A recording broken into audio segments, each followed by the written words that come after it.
നമസ്കാരം, നിങ്ങൾക്ക് എല്ലാവർക്കും 1 സെക്കൻഡ് വീഡിയോയുടെ ഒരു പുതിയ ഇൻഫർമേറ്റീവ് വീഡിയോയിലേക്ക് ഒരിക്കൽ കൂടി സ്വാഗതം. അപ്പോൾ നമ്മുടെയൊക്കെ ATM കാർഡ് SBIയുടെ എവിടെയെങ്കിലും കളഞ്ഞു പോവുകയോ അല്ലെങ്കിൽ ആരെങ്കിലും മോഷ്ടിക്കുകയോ ഒക്കെ ചെയ്തിട്ടുണ്ടെങ്കിൽ നമ്മൾ എത്രയും പെട്ടെന്ന് നമ്മുടെ ATM കാർഡ് ബ്ലോക്ക് ചെയ്യേണ്ടതായിട്ടുണ്ട്. അപ്പോൾ ATM കാർഡ് ബ്ലോക്ക് ചെയ്യുന്നതിന് വേണ്ടി ഏറ്റവും എളുപ്പ വഴി നമുക്കൊരു SMS അയക്കാൻ സാധിക്കുന്നതായിരിക്കും.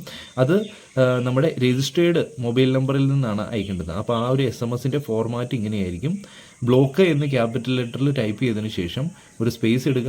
അതിനുശേഷം നമ്മുടെ ATM കാർഡിൻ്റെ അവസാനത്തെ 4 അക്കം എൻ്റർ ചെയ്തതിന് ശേഷം 567676 എന്ന നമ്പറിലേക്ക് ഒരു SMS ആണ് അയക്കേണ്ടത്. അപ്പോൾ എത്രയും പെട്ടെന്ന് നമ്മുടെ ATM കാർഡ് ബ്ലോക്ക് ആകുന്നതായിരിക്കും. അപ്പോൾ എല്ലാവർക്കും ചെയ്യാൻ പറ്റുന്ന ഒരു കാര്യമാണ്. അപ്പോൾ ഇത് തീർച്ചയായിട്ടും ഈ ഒരു SMS ഫോർമാറ്റ് ഓർത്തിരിക്കുക: ബ്ലോക്ക് സ്പേസ് ATM കാർഡിൻ്റെ അവസാനത്തെ 4 അക്കം. അപ്പോൾ 4 അക്കവും ഏത് നമ്പറിലേക്കാണ് അയക്കേണ്ടതെന്നും ഇത്രയും കാര്യങ്ങൾ ഓർത്തിരിക്കുക. എന്തെങ്കിലും ഡൗട്ട് ഉണ്ടെങ്കിൽ SBIയുടെ കസ്റ്റമർ കെയറുമായിട്ട് ബന്ധപ്പെടാനുള്ള നമ്പർ ഇവിടെ താഴെ കാണാൻ സാധിക്കുന്നതായിരിക്കും.